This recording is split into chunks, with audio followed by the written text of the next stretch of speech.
Welcome to a new episode of In Peace Stories. Our story today will take us to Sierra Leone. Sierra Leone, like many countries in West Africa and other parts of the world in the 90s, suffered from civil war. And Sierra Leone struggled with that war maybe from the middle of 1990s until early 2000. I went in 2002 to do evaluation of peace-building programs conducted by Search for Common Ground and other organizations, and particularly to look at the work done by a radio station called Talk and Drum Studio. Talk and Drum Studio started in Liberia, and then it was spread into Sierra Leone. And the work that was conducted there aimed at rebuilding those societies in terms of peace, reconstruction after conflict, and helping to regain social cohesion and to stop the violence in such countries after vicious wars. The war in Sierra Leone particularly was notorious, unfortunately, for two things. One was, unfortunately, the amputation of arms of those, especially civilians, who were suspected that they were supporting other militias. And the other was to conscript child soldiers. Many young children were conscripted by force to fight on behalf of militias. And many of them died in the war. Many of them committed atrocities under the orders, of course, of the adults. Our story will focus on how those children, and some of them, as they came out of that war, they were able to transform themselves and contribute to transforming others. When we were doing our evaluation in 2002 of Talk and Drum Studio, we came to learn that one of the major successful programs is called Golden Kids. The program was about what? It was about actually ex-child soldiers, former child soldiers who managed to come out of the war, and now they are doing a radio program to help other children to come out of the war and to find their way for rehabilitation and reintegration in the society. It started with a young boy, his name is Swanky. Swanky was conscripted into fighting when he was 9 years old in 1997. And he kept fighting and killing and participating in atrocities until the year 2000. Finally, when the UN forces came, he was released and other children were released, and he was in one of the rehabilitation centers.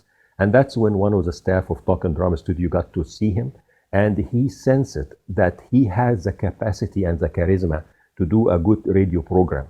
So they actually engaged the boy, Swanky, and other children eventually to develop a radio program called Golden Kids.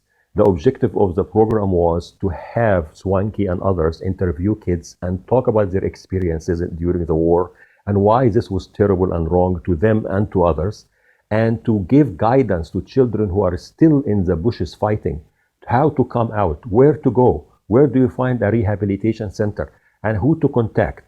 And in doing so, they helped so many children to come out. In our evaluation, we spoke to Swanky, and it was very touching to listen to his own story and how he came around like this, and he became a superstar, media star, actually, through Golden Kids program.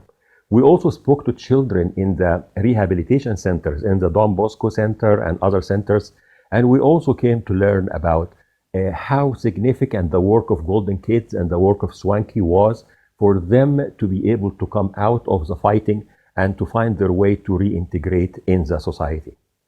This work was one of the highlights of what I have done in terms of evaluation of peace-building programs, because it highlighted to a great extent the significance of the role beyond what we are used to, the role of the politicians, the role of the military and the police and the security forces.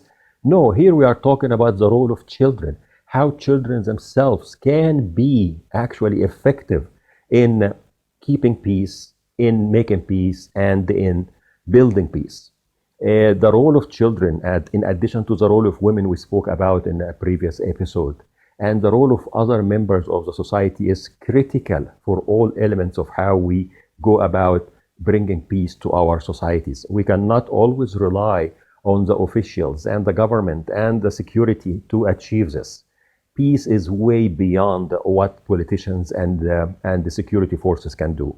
It is about the human beings, including the children, including the women, including everyone in the society.